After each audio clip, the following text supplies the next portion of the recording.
Okay guys, we're gonna try this again. Sorry we delayed it, and it's because of my AT&T service doesn't work very well under these tents, and we are not gonna go in the sun.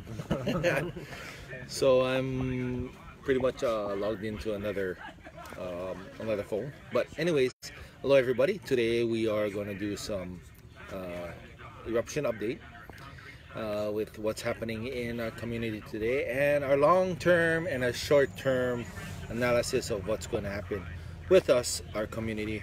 And you know, like I said earlier, Philip has a lot of good point of views, and also John also have a lot of point of views. But John will play the devil's advocate today.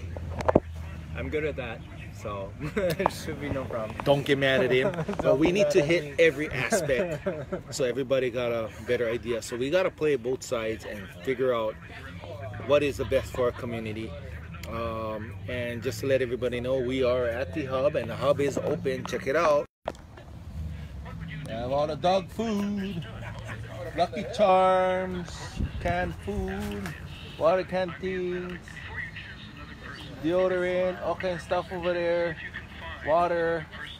Got Uncle Kanan's in the back. Uncle Kanan's! Anti-burnout over there. Ooh, so we got a dog bed. So if you guys need anything, come to the hub. We'll be giving out stuff for all the people that are evacuated from the lava. So yeah, other than that, let's go straight into the eruption update, and we'll go. I'll say from my end, ocean entry is still very much still active of this morning, starting to slow down. Probably have ocean entry in the next less than a week, and it'll fizzle out. So that's like, it's all the drainage from the tube system and the river system, the braided channel. So still lava going into the ocean. Like I said, Pohiki is still there, but the sandbar has gotten bigger because of the currents. The current is pretty much pushing sand into the bay, and my prediction is that that whole bay, first bay, second bay, will be filled with sand also. So there's a ton of sand in Pohiki, but now there's a little pond, oasis pond, right in the boat harbor area, and it's beautiful. So and there's a lot of new beaches along the coast also. So that's my point of view. I haven't got into any rivers, you know, old rivers, braided channels or anything like that, but we're gonna talk to Philip. But again, yesterday morning on the way down, seen some glow from fishery. Yeah. There's still lava in there, but it's really deep. It's not as glow as how it was before. The lights of Hilo is way more glow than what we are seeing now from Leilani Estates and the eruption. But there is still some glow coming from fishery yesterday. So other than that, we'll talk to Philip on what's going on. How's it, you guys? So just to follow what Ikaika was saying, HVO this morning says in a report that there was a puddle of sluggish lava remaining in a cone. That's what they're calling it, a puddle of sluggish lava. So there's still lava in there. It's not moving very fast. It's basically losing a lot of gas. So it hasn't had a chance to really get thicker. Yeah, I can put them.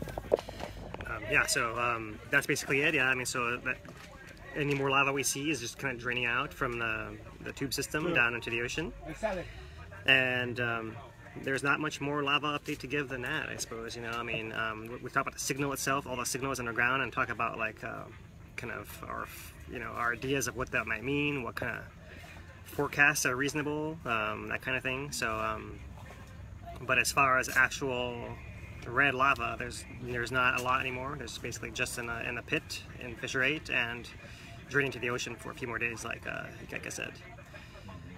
Am I missing something? No, I imagine we'll get to it. It is significant that there's still a puddle of lava in the vents. So yeah, that's an important detail. We don't have a lot of lava, and we don't have a lot to worry about right now, so try not to worry about anything we discuss in this broadcast, but there's still lava in the vents, so when USGS does the reports, they're still considering it a lull or a pause, because we still have lava at the vent and the surface, so that's definitely a sign something's still going on there, but what will it lead to? So yeah, and that's where we'll get into the science. Yeah, right. describe yeah, so the theories. Yeah, so I mentioned yesterday about like one definition of the eruption being over is when you don't see the red lava anymore. So, you know, by that account, the eruption is still going. You know, by that definition, we're still not even in a pause yet. It's still a lull because lava is still there. Right. By that particular definition, you know, of course, we're seeing that everyone's definition is slightly different, and that may be slightly confusing for you guys, but just kind of clarify what exactly I mean when I say those things. Yeah. So the lava is still in there. Doesn't seem like it's coming up. It seems like, if anything, it's kind of draining down still, slowly draining. You know, it's been draining kind of slowly for a few days, but it's basically still in there. That's the important thing for sure.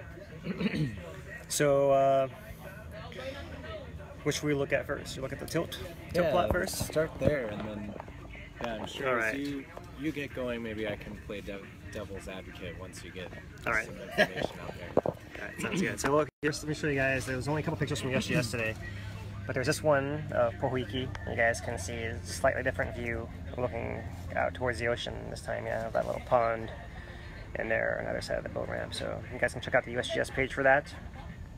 And there's one other image that have sunrise. It doesn't really look into the vent, but kind of shows the whole line of fissures still putting out a lot of gas. Yeah, not as much as before. A couple days ago, there's a picture from Bruce from, I want to say, yesterday or the day before. It shows every single crack kind of fuming all up and down the rift zone from Leilani all the way down to 130, you know, even through Kipukas. So we know the gas is still coming out. We're hearing people report about the fact that there's still gas coming out. They were smelling gas. One of the things that happened when the magma kind of retreats down to deeper levels is that you start smelling more hydrogen sulfide, H2S, right? And even tiny little amounts, our noses are really good at picking that up, so we can smell it a lot better. So even if there's less gas overall coming out, the fact that some of it's H2S means that we smell it more and makes us feel like there's more fog than there was before. Whereas actually the reports from USGS are that the amount of gas coming out of the fissures has dropped significantly. They're saying between, or more or less 200 tons a day out of fissure 8, right? And that's down from about between 15,000 and I think I saw up to 25,000. That was a range of it. So 15 to 25,000 down to 200, right? That's a huge decrease in the volume of gas coming out. Pu'o'o now has a low level but steady volume of gas coming out also. They're saying 2 to 300, or was it 1 to 200? Around 200 also out of Pu'o'o also. And then a summit, another 100 basically. So I think something like that, 200, 100 maybe is a good way to think of it. Yeah, even though Pu'o'o might vary a little more. And for reference, they've put in their report that's the lowest amount of gas in at least 10 years for the whole volcano. This is like an all-time low for gas. And That's good. That's good. That's an important thing, because if there's no gas, there's less lava there, or less lava near the surface, less lava is venting. So the lack of gases is one thing that we can start off by reassuring people. A lot of people we've talked to, or I've talked to, and I'm sure you too, there's a fear that with the lava is not currently coming out of fissure 8, but we're afraid it's not over. So is it lurking around, building up pressure, and then the ground will start cracking? And so when people smell gas, they immediately think, oh, it's gearing up, oh, we weren't paying attention. And we're not getting those kind of signals right now. It's not building pressure, it's not sneaking around underground waiting to surprise us. Yes. It's just holding still and flat, which is a little weird, but it doesn't, there's no indication it's You just could gonna imagine come that's what happened with the 1955 flow, and that's what, you know, pretty much what happened with this flow when it erupted. The 55 came out first, right? So it could be doing the same thing.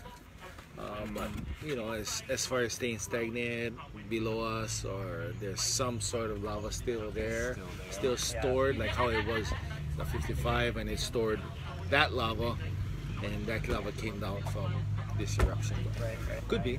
Yeah, so I mean, I've mentioned before, you know, like, you know, using that champagne bottle analogy, like, you know, there's always champagne left in the bottle after you pop it, right, and after you foam all the stuff out of there. So every eruption ends with lava still in a rift zone, right? We've talked about that before. Yes. So the lava is still in there, and yeah, it could be that this lava years from now gets reactivated after it kind of seals itself off, you know, but it's gonna still seal itself off. That's kind of what we're looking at now. Is it gonna seal itself off, or is it gonna get pushed from behind by something and kind of still have the ability to come out of this, what we imagine is kind of like a pipeline, but it's more like a like a big blade that injects from the summit down towards the rift zone. So this blade is still kind of open to some degree, right? And we talk about that when we talk about our tilt here shortly. But we believe that, you know, that and the fact that lava is still in there, you know, like even at a low level within the pit, that blade is still open, right? And it's a question of how can it actually close itself off to seal itself in to then lead to that 55 situation beginning of this eruption that we had. So I have a question for you, Philip and John. And we talked about this, but when would you feel that would be comfortable for people to move back into Leilani or back into those closed areas? So my question is for you, Philip.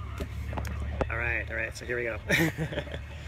So and you can follow in after that. Yeah, I want a chance too. Yeah, so that's a real tricky one. Yeah, so I mean, I'll start off with directly answering your question, and I'll kind of try to expound, like, you know, some things about it. Yeah, so like I personally feel like it might be too soon to move all the way back in. Like, I wouldn't be sleeping in Leilani right now, but I feel like it's in the evacuation area, right? Yeah, I mean, yeah. Well, so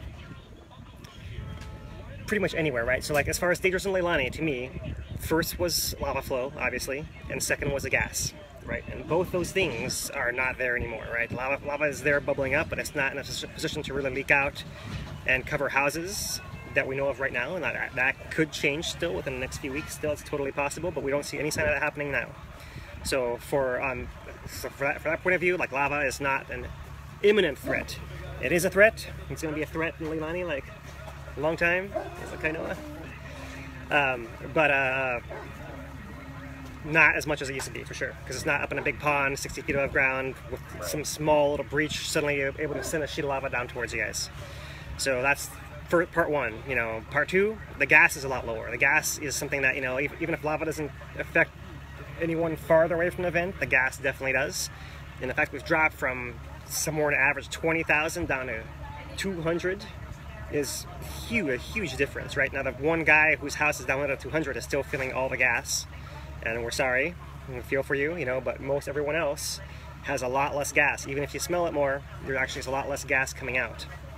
So that, you know, that's basically the current hazards, right? So as far as like the current hazards being there, I think that at this point it's safe. You know, if it was me, I'd probably go in and start cleaning up, start getting my things together, because I know people need that. They need that ability to take some action, to try to feel like they can restore, repair, reclaim some of the stuff, right? Even if you don't go and sleep there, there's probably some feeling of you can actually go and reclaim your space, like, it's my space, it's still here, I own it, like, it's, you know, part of me, I can reconnect with it, kind of thing. So I think that's an important thing people should have a chance to do, right? Obviously, the mandatory evacuation zone is not as simple as that, you know, and, you know, I'm not sure how self-defense is dealing with that right now, but that's something to be addressed as well. I think, I mentioned in my broadcast yesterday that, you know, I think some people are going in and mowing their lawns. You know, that's okay if you take all your right precautions, right? Because you're dealing with basically fiberglass, so you want to make sure you have a dust mask, right? Possibly goggles as well, a long sleeve shirt, long sleeve pants, because all that stuff is really, really fine fiberglass. Basically, you definitely don't want to breathe it. You don't want it rubbing on your skin or getting in any of that kind of stuff, right? So if it was me, I might go back and, you know, like, start cleaning up, you know, that kind of thing, you know. But long term, there is always a threat of eruption in Leilani. That's just, it's on a rift zone, you know. If you know, whatever happened this year or happened the last few months stops now for the rest of the year, and it stops for 5 years, there's still a good chance that in 5 years or in 10 years that there's going to be a chance of eruption in Leilani again. So I'm talking about as far as like real short term, right? You know, like, not saying this eruption is not going to resume at some point. Regardless of that, right now is a window in time where you could actually go and do something about it to kind of restore your sanity. That's kind of where I'm coming from. And I got more to say about that, but maybe I should give John a turn here before I get too far deep into what I'm saying, just to kind of, you know, present the other side of it as well. And I'm sure Ikaika will as well. Just one thing to kind of mention, of course, you know, those of you who happen to be right along the fissure line, like your house is right over a crack, or right over a steam vent, you know, that's a unique situation, you know, like, that's a place where the ground is likely to still keep moving, you know, your house is likely to still destabilize further, potentially, if you're over those areas, and it may be that that's a long-term situation you got to deal with separately from the rest of the neighborhood, because steam and gas may come out of that crack in the ground where you live for years, and while, you know, I mean, it's it's one thing to choose a piece of land with a steam vent on it because that's what you wanted. If suddenly a steam vent is naturally under your house, that may not be what you signed up for. So you may have to reassess, like, those people in those exact situations are going to have to be extra aware of those, you know, like even short terms in the order of days threats, right? Which for those other people like living in other parts of Leilani, the threat in order of days to me is going to reduce. You know, like lava can start coming back into the volcano,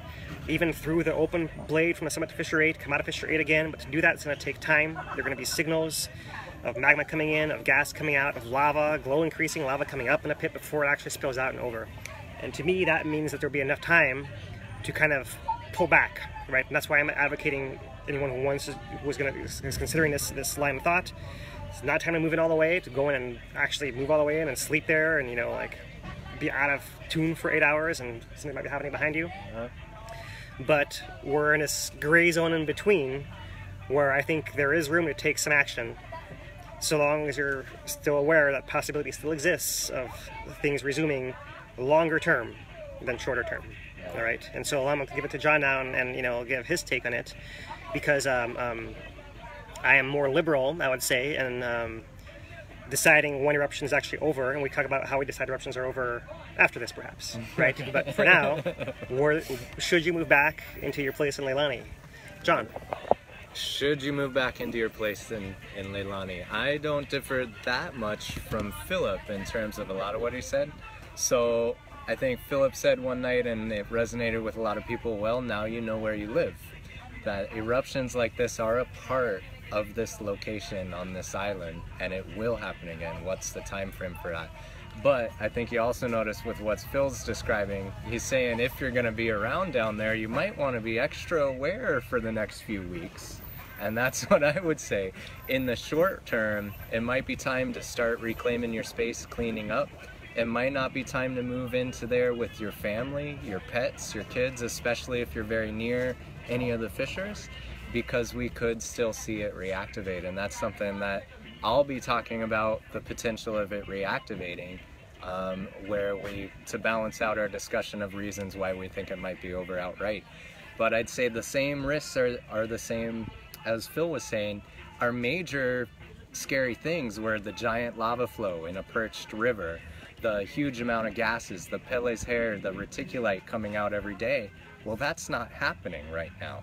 So right now, if you go walk in there, it's less dangerous than it was before. That's clear, right? And I'd also agree with Philip, if it reactivates, it'll be something we can react to. I think a lot of people in this moment, this lull, as it shut off so abruptly and now there's hardly any lava to speak of, it gives people added anxiety that, oh, it's going to start up even harder or in a new spot. And I don't think that's likely. I think if it starts up any day soon, within days or weeks, it'll probably be Fissure 8 again. And then if you're nearby, you'll know that Fissure 8 is acting up again. Everyone will be talking about it. We'll see the gas. We'll know that there's glow. There might be earthquakes if it picks up again. And so I don't think there's like a lot of risk of loss of life. If the activity begins again, we'll be able to react to it. It's just if you're moving back in there, trying to put the pieces back together, clean up your yard, repair things, or even just check on things, there's less danger at the moment. And the more time that goes on, there'll probably be less and less danger until some new activity of the volcano creeps up. But there is a chance for the eruption to resume. Because as far as the mainstream interpretation through USGS, they still consider it a lull. They consider if this is going to be a long-term eruption, then we can expect it to turn on and off like this. But we don't really know with certainty a few of those things right now. And so, what were you going to say? Well, all I was going to say is that if it's not Fissure 8, there's a good chance there'll be earthquakes if it's somewhere else. If it's not Fissure 8, there'll be earthquakes. We already witnessed a lot of the fissures were able to erupt without really much earthquakes in the beginning as the whole set of fissures was forming. And that's because our intrusion, our blade of lava underground, as Phil is describing it, was more or less already in there. And so when the ground cracked and new fissures erupted, it didn't involve earthquakes. if we get a big new intrusion and new cracks are going to open, most likely there'll be a whole process of earthquakes as that all begins. So it's not like going to be a huge surprise. And even if later today Fissure 8 starts to go without earthquakes, there should be time to react as it reactivates, fills up, and eventually a new lava flow might come out in some direction. But those are the things to be aware of, I think. And Phil has also done a really great job of describing for anybody in that area, especially near the line of fissures, even without the lava flow reactivating and Fissure 8 reactivating, if it really truly is done at this moment and is going to fizzle away from here, there's still going to be ground movement near the fissures. There's still the chance of pit craters forming over several years as the ground around the vents caves in. And so there's long-term scenarios and hazards to be thinking about if you're in that area. But I think people who are eager to get back to their houses, you know, if I had my own kids living in Leilani, I don't have any of my own kids, but I wouldn't bring them back to live tonight. But maybe if it's still giving us this indication that nothing's happening, in the next few weeks we might consider about being there. In the meantime, I'd say it is safe to go back and take tabs on your situation. It's safer than it has been since the beginning of this, that's for sure. And so I can kind of leave it at that for right now. So. Ikaika, you want to chime in? Well, as far as moving back in, it's kind of a sketchy thing. Yeah. But some people are going to have to do it because that's the only place that they need. You know, that's what they need, and that's their homes. And especially Mick Calver, or Uncle Howard Kononui. You know, that's their house, and that's where they live. Some point in time, you know, I could imagine in the 1955 flow, and when it happened, people were living around. Families was living close by. Pohiki families, Kalapana, Kahena. Kapoho families was living in the area. They moved back pretty much almost immediately, regarding the fact that it could erupt in the next year. Could erupt. Same with Kalapana. Kalapana, same thing. Lava came through. People moved back. Lava took their house. They moved right back again right after the flow. So, you know, it's a risk taking. It's a risk taking to live in Puna itself. Yeah, well, Just, you know, any place can. We live on a volcano. Any place can erupt. Mauna Loa can erupt. Mauna Kea can erupt. You know, anything can erupt. Kīlauea. Never know. So it's the whole. You know, people going to have to take into terms and move back soon. And I know a lot of people are urgent to move back. But if you guys do move back, be careful, especially in Leilani.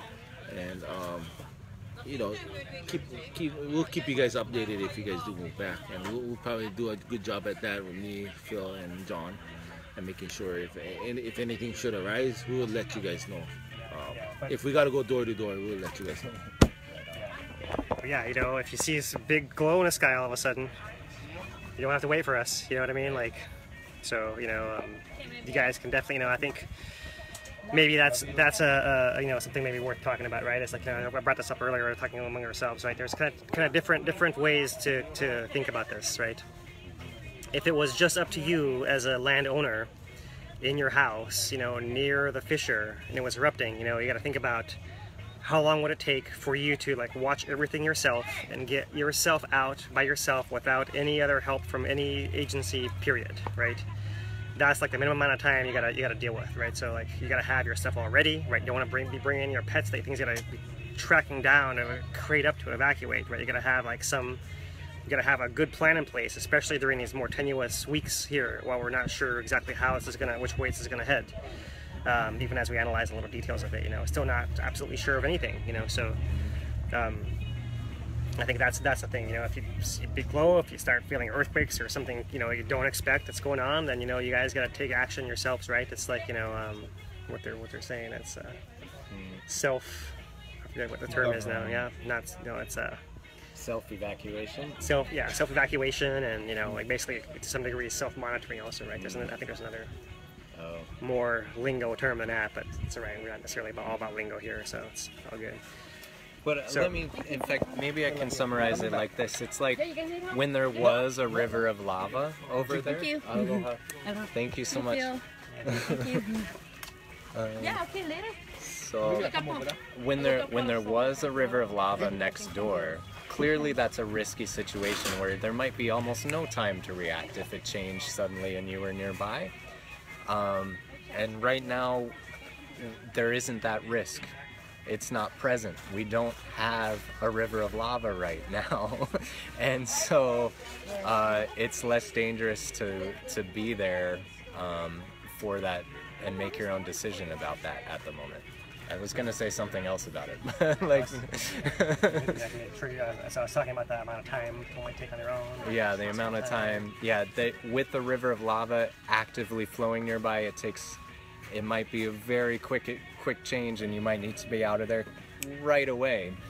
If the eruption reactivates out of Fissure 8, there's going to be a time frame for people to react, and so that's part of it. I was going to say something else. I can't remember what it was now. It'll come up again, I'm pretty sure. Yeah. So I mean, that's basically So I mean, the fact that lava's taking so many days to drop down in the crater to me means it could come up a lot faster for sure. But the lower it goes, the more it drains away, then the more time we basically buy, even if it's just extra minutes or whatever, right? Yeah. So that's basically it. So and as far as the amount of time that you as an individual might consider to be safe, like a safe amount of time to get yourself out of there, like it seems like now is within the range of what the Earth is doing, right? Whereas before the Earth was doing things faster than you could deal with as a human, right? That's to me like the fundamental reason of like why people shouldn't have been there, like living in a house right below the river is because something could have changed before you could react as a human, and that puts your life at threat, right? Yeah. So I feel like we've personally, have crossed that threshold where like nature is still changing a lot, but I think that now the time that most of us, it depends, like if you have a special situation, if you have like some mobility issues or anything like that, maybe it's not the same for you, but like for a lot of people, like maybe we're in a range of time now where your human response time is actually shorter than the time it takes for the volcano to do anything, right? So that's kind of why I feel like we've crossed like this imaginary line, this threshold of what might actually do, because if we go to the other end of the extreme and ask someone who is like, let's say, a government planner. I'm not going to even say the administrator or anything like that, anyone involved in decision making today, but like someone who's planning how these things might go out and some theoretical situation.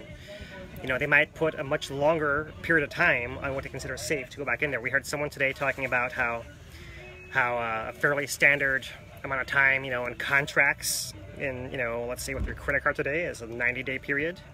And, someone might say, okay, well, 90 days is a good amount of time. Let's call it 90 days. Let's have it be done for 90 days before you guys can go back in. And that's like the whole farthest reach of the extreme based on basically a fairly arbitrary number of how much time you might need to feel safe to go back in there, right? So there's a whole range of time between what I'm describing as hours and months, right? So it comes down there, right?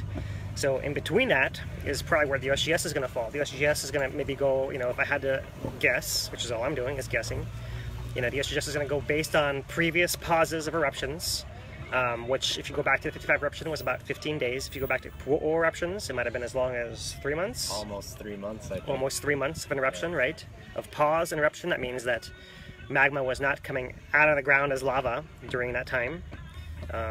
There were probably other signals happening underground that indicated magma was moving into the ground, so that there's that we have to kind of fall back on in these in-between times. That might be lulls or pauses or breaks or ends of the eruption. That's what we're going to kind of look at.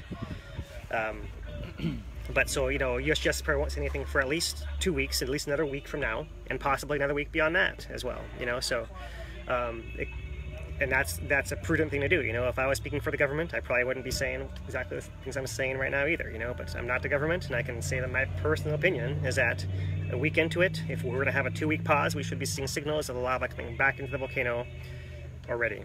Now, we don't know everything, right? I'm just one guy, one brain, as opposed to 40 guys, all with PhDs up at the USGS, so there's a reason they're all working there. But fundamentally, that's kind of where we're coming from, right? Well, they even mentioned they think that we will see some change in this flat line that the volcano is doing. They expect it'll change at some time real soon, within days. Yeah. If it doesn't change within days, then that might point to the idea that it's actually exhausted, actually done for now, you know, until the next eruption. So I think even the experts understand that it's like over days or another week we should have a better idea. And the idea of keeping people out while we decide for 90 days is going to cause all kinds of bitterness, you know. So we've been discussing all afternoon here is understanding the need to get back in there as soon as possible. And I would say it's safer than it was before, but you need to do it with the expectation that things could change. Hopefully not. Yeah, you may need to evacuate again. You may need to evacuate again, and that's what I was going to say, is that for some people, the first time going through this was too traumatizing. You know, we know what's going to happen if it restarts. Everyone will be like, oh no! And then we get out of there again. For some people, it's not worth going through that. And so you need to kind of understand what your own threshold is for that trauma. Is it going to stress you out to post-traumatic stress disorder, or is it just going to be something you can roll with if it happens, you know? So that's a consideration everyone needs to be doing too. Yeah, I mean, if you're in a stable situation now, no need to rush, right? I mean, stay and, you know, like, let it play out a little more. But if you're like in a really tight spot, you know, then that's what I'm talking about, starting to consider about that, you know what I mean? Like, right. There's plenty of people out in the community still wanting to help, you know, however they can, you know, so that's really the thing, right? So, I mean, if you're in a stable situation, I suggest, my top suggestion is to stay. But if there's something you gotta do, if you need to go and check, if you're feeling that need for that, you know, I won't call it peace of mind because it's probably not very peaceful, but like for that mental, if you have that mental need to reconnect, right, then, you know, this is as good a time as we've had in 3 months to do it. Right. Right? So, in a way, it's the best time in 10 years. Less gas than in 10 years, unless you're in the unlucky position where the gas is coming straight across your property, you know. But you might need to plug that one in. Oh yeah, I got another battery here, so. Okay. You need to get to the tilt data. All right, so yeah, here. Oh, I think this one's all right, but here, let's look at the tilt. Let's look at the tilt data. I got a battery right here too, so no worries. All right, so. Can charge off of that. All right, so here's our tilt plot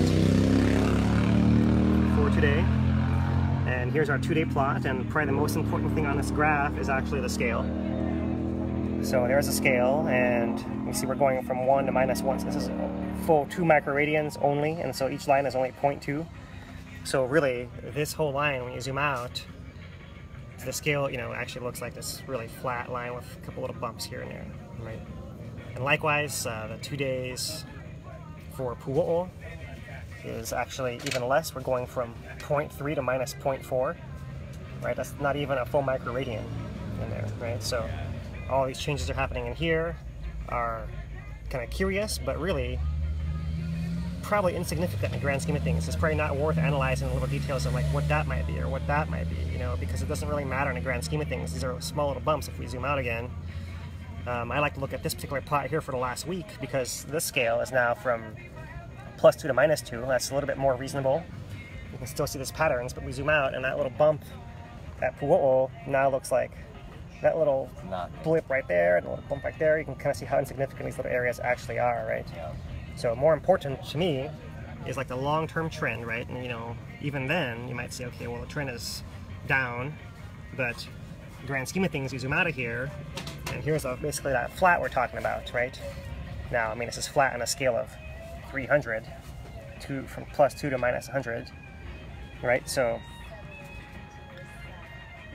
even in here, you know, this little wiggle is kind of, for the most part, USGS is actually calling it insignificant, right? Mm-hmm. And we're looking at this and analyzing it for what we're considering important, which is the shape of the plot and looking for any connection between a summit and a rift zone. So the green line is the rift zone and the blue line is a summit. So what we're talked about and pointed out the last couple of days is how we have that pattern of when the deflation at the summit is faster, then it's slower at the rift zone. And when it's faster at the rift zone, it's slower at the summit, even inflating at the summit, right? So that kind of relationship, you know, because it's believed there might be something buffering the pressure from the summit to the rift zone, but there is some connection that still exists because the pattern seems to coincide fairly well as far as that goes, right?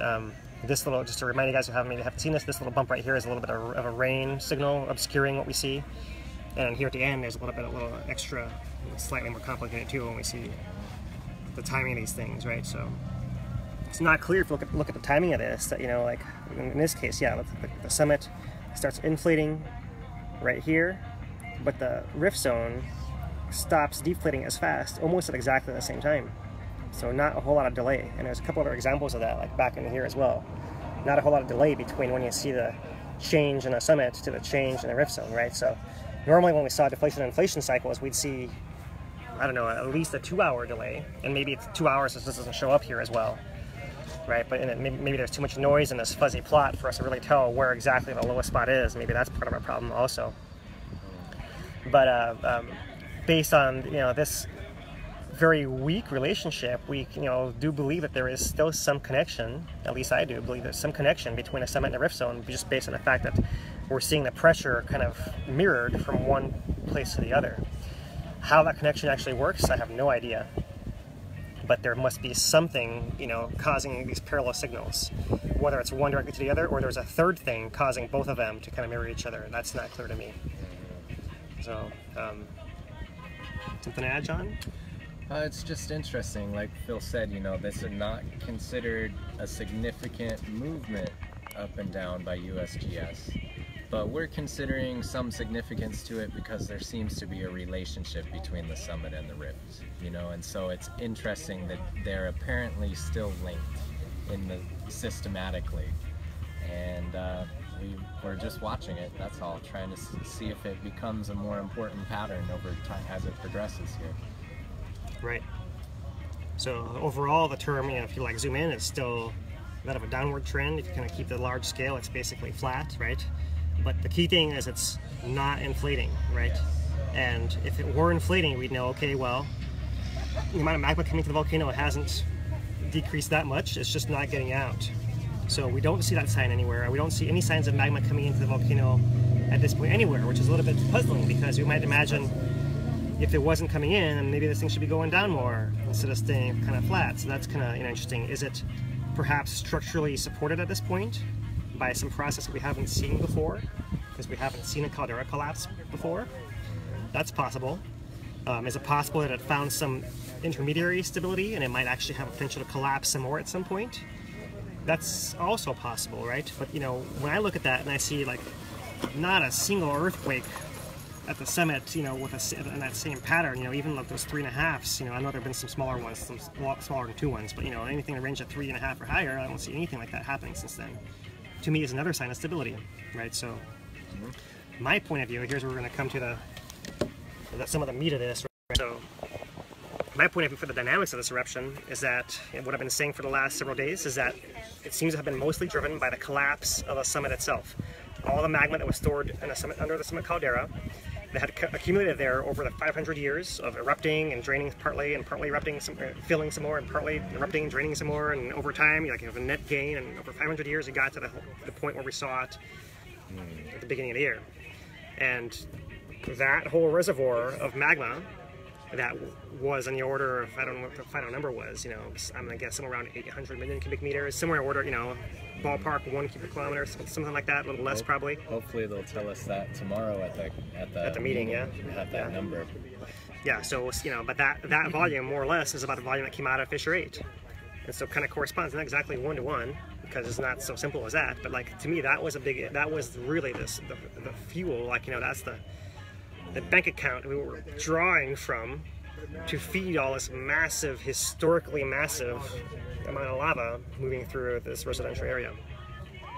So to me, the fact that we see the stability at the summit means that the eruption is likely to be over.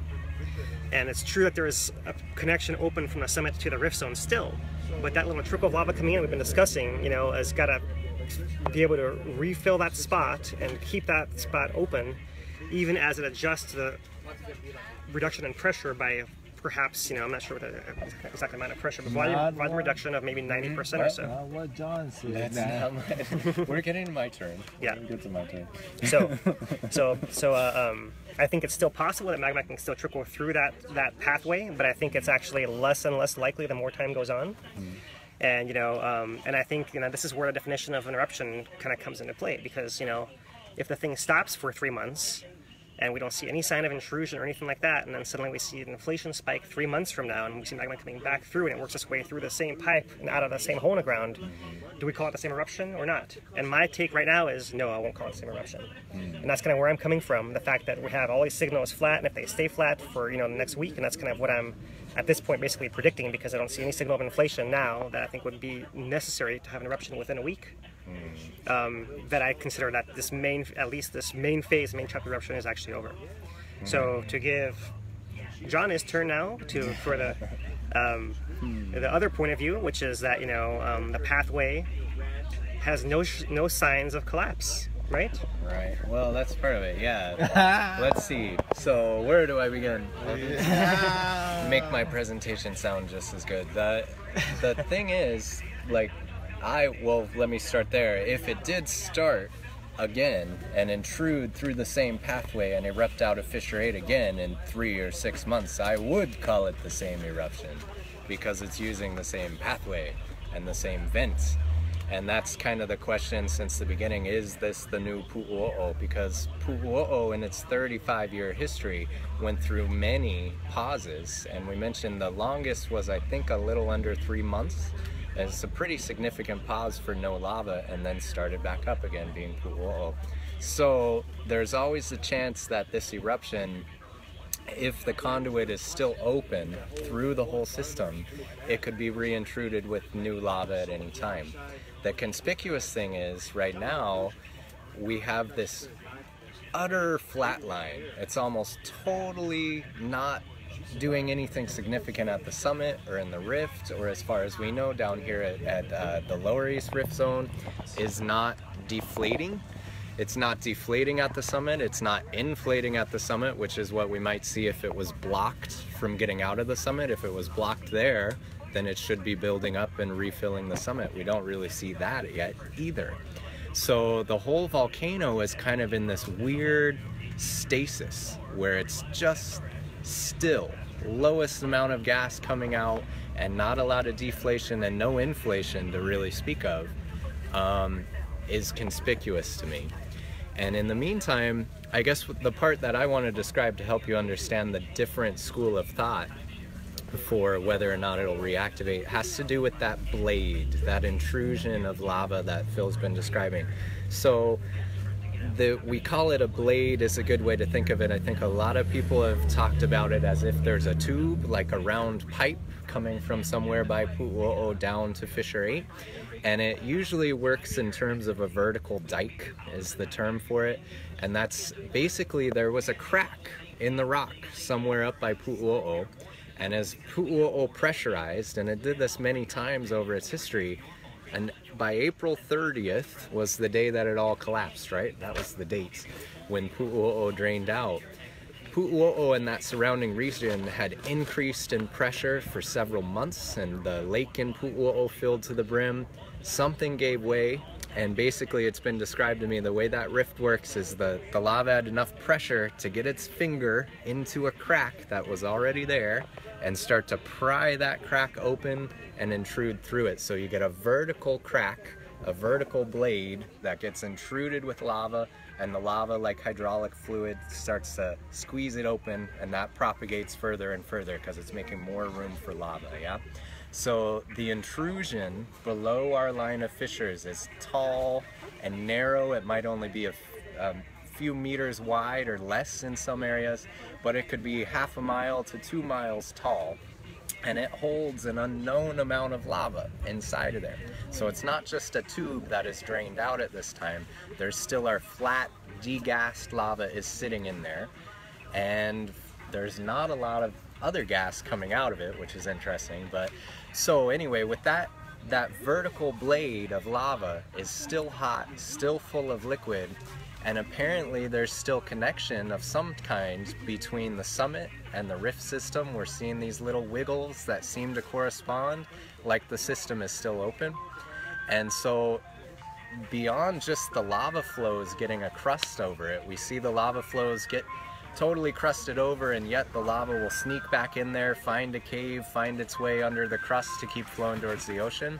The rift is an even bigger space that the lava could reintrude over a very long time period. And so we know when this blade moved into the Lower East Rift, into Leilani, right away the geologists started saying, well, the intrusion seems to be very stable. And then it stopped even giving us earthquakes, and it just new fissures would start becoming productive with lava without any precursor warning. And so the story I'm telling is that Pu'uo'o's 35 years of eruption really established that much of the transit, the line through the rift zone from the summit down to Pu'uo'o, at 35 years of lava pumping through it, heating it up, widening it out, making it really well established. And then something gave and we established the next section down to Leilani. And when that moved in, it was big and it was stable. It didn't change shape a lot. And even though the lava is now retreated back into the vent of Fissure 8, and we've seen the gas levels come down, there's no more collapsing at the summit, overall, the mountain hasn't deflated. It hasn't changed shape a lot. And so that's what leaves me to stand to reason, even if it takes a long pause, maybe even months, it could reintrude through the same system again. And Phil's question for me was, well, where's the magma? And that's just it. We don't know where the magma is right now, because usually when there's magma, it inflates. And so what we've started to get to talking about is that there may very well be new space or some dynamic we're not very well aware of that is getting the gradual refilling of lava from depth within the mountain at this time. The question is, are we going to see it re-inflating at the summit? Are we going to see it re-invading the rift? Are we going to see it coming all the way into the lower rift, recharging the lower rift and erupting out of Fissure 8 again? And how long, right? And so basically I think it is likely that we will see it reactivate. And it'll probably be sooner rather than years later, which is why I would say this eruption is probably still going to continue. It's just at this moment where we're sitting right now, we don't have a lot to go on, other than it's clearly paused, it's flatlined, and there's not a lot of change up or down. And so hopefully, and I think, like I mentioned, USGS suspects that'll change and we'll see something changing within days or weeks. But if it stays flatline, it more supports Phil's theory that the summit is exhausted. I, for one, when I analyze what I know about the history of the volcano, I don't think 500 years of lava just erupted out of Fissure 8. I think maybe 20, 30 years of summit reservoir, and that's just the other unknown. In one school of thought, the magma reservoir might be around a cubic kilometer. And like Phil was saying, we can calculate, we've got somewhere near a cubic kilometer has actually come from the summit through the system out onto the land in Puna here. That's upper reservoir, right? Just to clarify. Of every reservoir is the a upper whole reservoir. Upper reservoir, yeah, the upper reservoir. So the volcano is known to have a few different storage areas, an upper shallow storage, a deeper one, and there's probably more complexities within them both.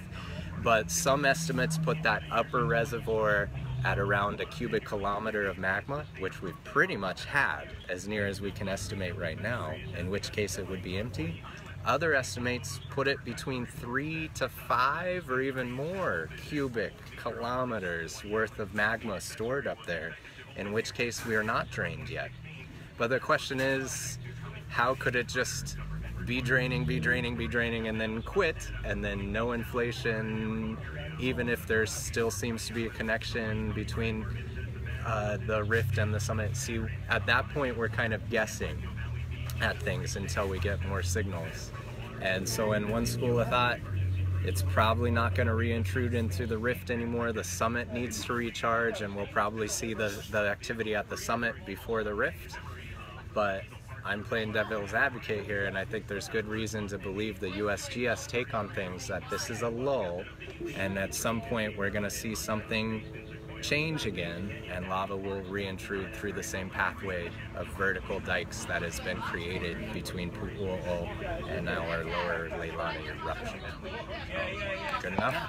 That's great, yeah. So we did pretty civil. See, we actually agree on most things, just trying to tell you two different stories here. So yeah, it's totally kind of depends a lot. This one's got a low power mode now too. 20%. Oh boy. We talk too much. So couple of things I was gonna mention that well, one escapes me at the start, but for one thing, kind of argue against what I said earlier about the eruption continuing. Also, like the Pu'u'o eruption began in '83, founded in '86, shifted to Kupainaha for 6 years, right? Then shifted back, right? Then we had Napao in '97, and Kamomoa in 2011. We group all those all together as the Pu'u'o eruption. At least now, with 35 years of hindsight, we do that. At the time, we weren't as sure, but we kind of kept it all together based on this whole episode naming thing, right? So the whole reason we have episode 61G is we went through 61 changes in Pu'u'o's eruptive pattern. Major 61 changes, whole new plot in 35 years. Yeah. Okay, so 2 changes every year almost.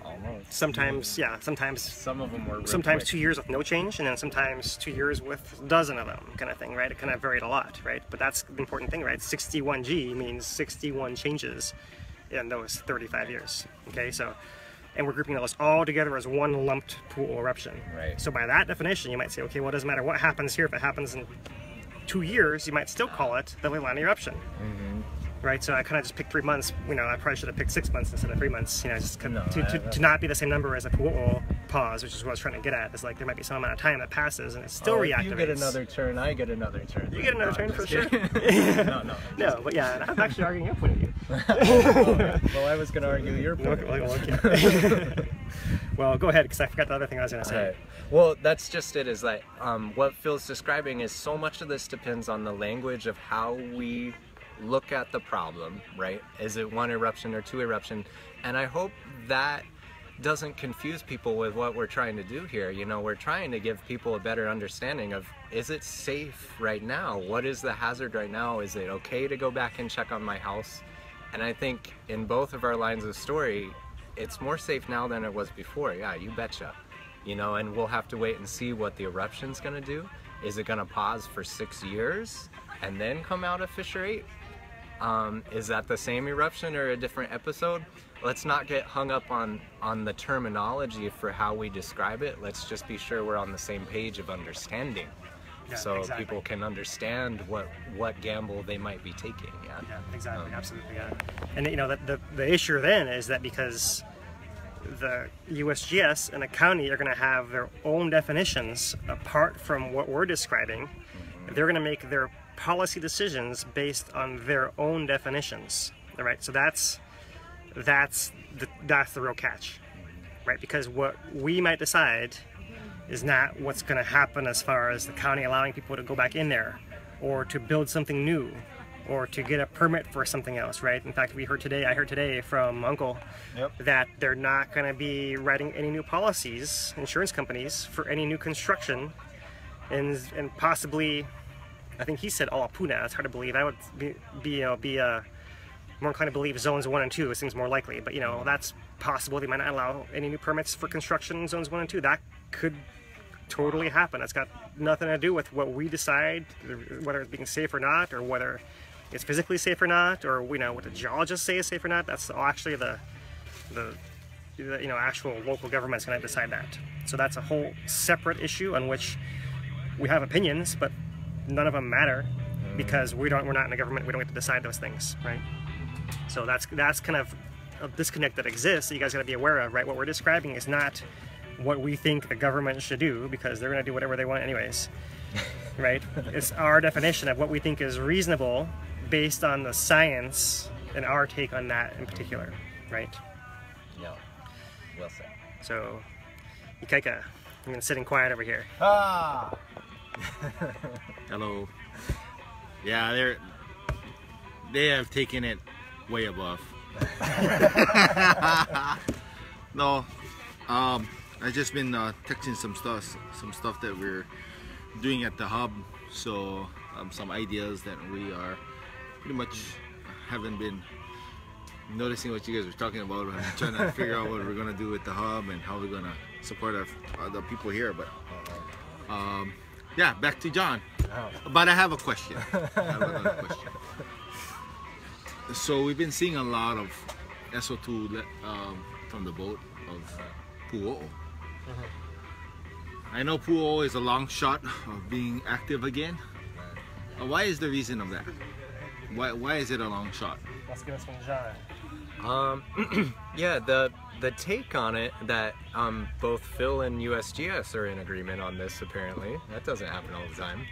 But they is that at Pu'o'o, after it drained on April 30th and continued to collapse, especially in the earthquake, it went through this kind of catastrophic collapse and draining. And not only did the conduit inside get full of rubble, but all of the storage space in between the rocks below and around Pu'o'o had its own kind of storage area that was intruded with magma, and that all deflated dramatically. It all came down quite a lot as the eruption started in the Lower East Rift. And so the thinking is, you know, all of that area is collapsed, the pipes are broken, and there might still be empty space in all that jumbled rock for gas to escape through. But as far as a new blade of lava moving through there, or even the intrusion of lava that's underneath there to pressurize and break back through, it's almost easier for it to just break a new set of cracks nearby or even through the old Pu'o'o vent, rather than trying to clear all the rubble out of its conduit. Yeah? So if activity goes back to Pu'o'o, which it could, it likes that area, it's not going to use the same vent.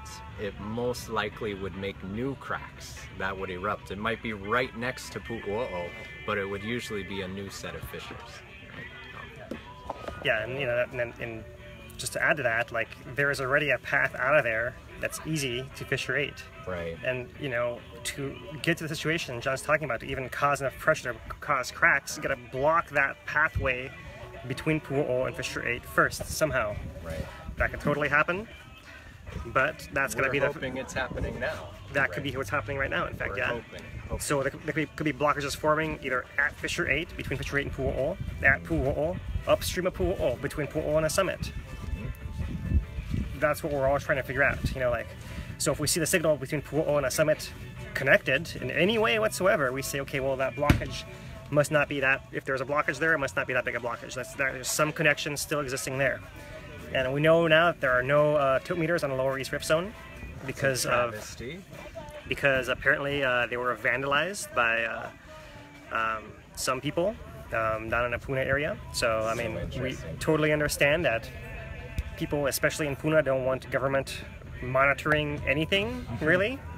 But in hindsight, maybe this would be really have been a useful thing to have a monitor for. So maybe next time anyone is going to go out and vandalize one of the things, make sure it doesn't say USGS on a box first, please. We need that. That would have been really useful. You know, we could have said a lot more now, not just us, but the USGS obviously as well. But one thing, just even without that last tilt meter that we wish we had, we got to reiterate that, you know, we can debate about what might be happening, but we don't have a lot of signal other than flatline. And so we're not seeing inflation anywhere up there or at Mauna-Ulu or at Pu'o'o or down here in the rift. And without that inflation, nobody should have that constant anxiety like it's gonna break out, it's just sneaking around. At any moment, we'll see signals most likely ahead of time. And so just lower the level of constant anxiety and understand that in most cases we're going to expect inflation, increase in gases, some glow, things like that will all be precursors to a reactivation, and we're not seeing that right now.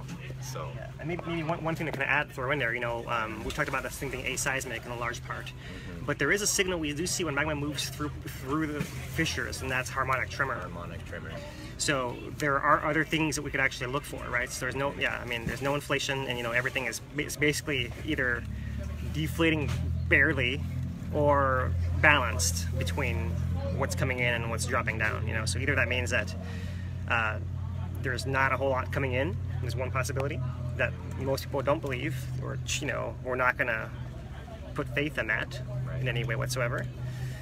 Or it is coming in and it's finding somewhere to go without causing inflation, which means some space that's been made. Or it's building pressure somewhere we don't see. That's gonna maybe the last thing, but where could that possibly be? But don't worry about that right now. Not something to worry about right now. Yeah, yeah. So yeah, my, you know, I was joking on John. My new catchphrase could be, you know, show me the magma. Show me the magma. Show me the magma. Show me any sign. Show me any sign of magma anywhere, right? Show me some gas that indicates the new magma coming out. Yeah. Show me some earthquakes or seismicity or harmonic tremor that shows magma moving. Right? Show me the gas that shows me that magma is coming in there. So show me the magma. If I see some sign of magma, it could happen anytime. It could happen later tonight. It could happen next week. It could happen in a few months. It could happen next year or in 5 years.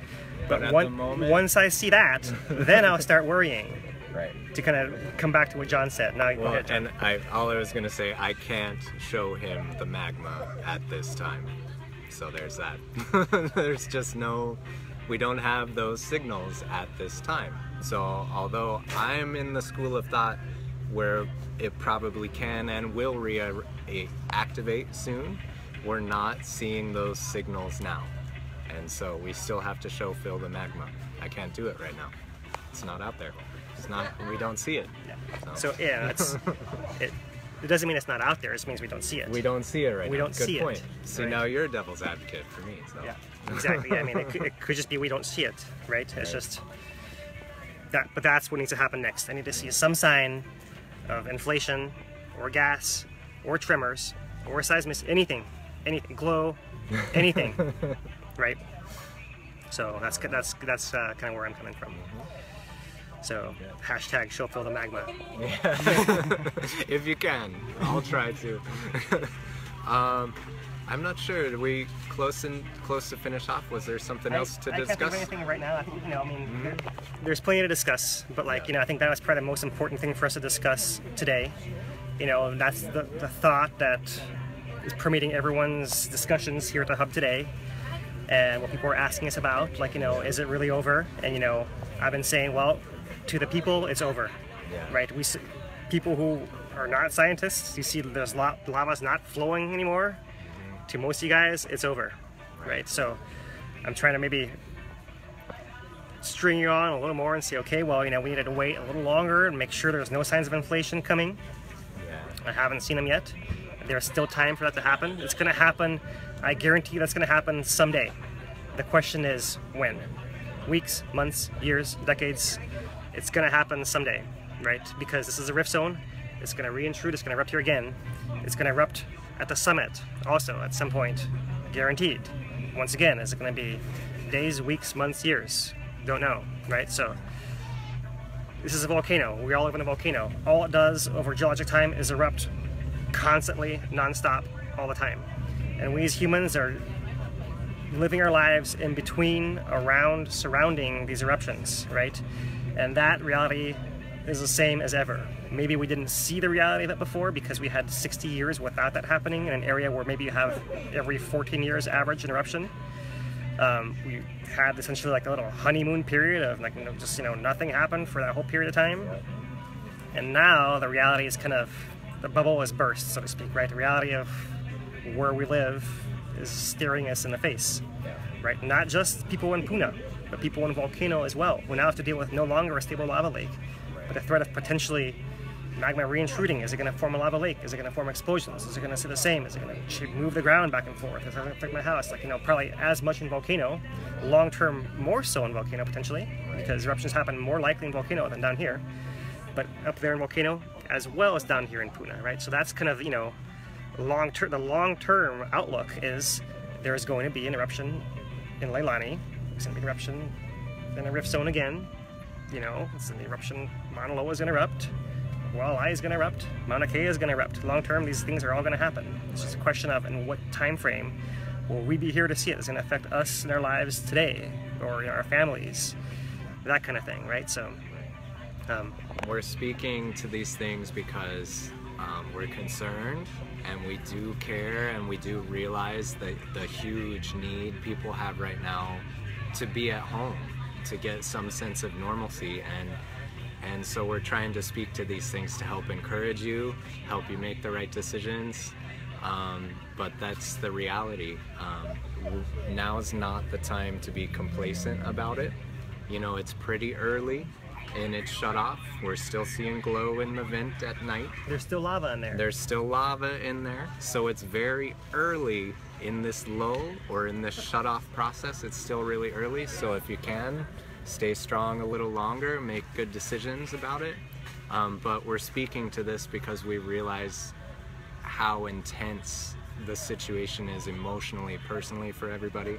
And the thought of being kept out by the government, it's just, when you could be back at your house, is so painful, so frustrating, and it can create a lifetime of bitterness. And so part of the reason we're putting so much effort into communicating about this is to help bridge a little bit of that gap so people can help understand the picture for themselves and decide what they're going to do. So we're on, you guys. Thanks for bearing with us, the back and forth, you know. Yeah, so for sure be careful. You know, we're at the hub today. The hub is open until, I believe, 8 p.m. tonight. So you guys are welcome to come by. I don't believe John's going to be here. I may not be here that entire time. But I'll be here at least the next couple hours. So anyone who wants to come by and talk story can. We can talk some nuanced details, those kind of things. And yeah, that's all I got to say today, huh? Yeah, we could do our catchphrases. Oh yeah, it looks like Brady Ikaika is busy. He's busy metering it up over there. Oh. So anyways, on behalf of Ikaika and a whole hub crew here, we sign off for you guys and say, stay classy, Puna.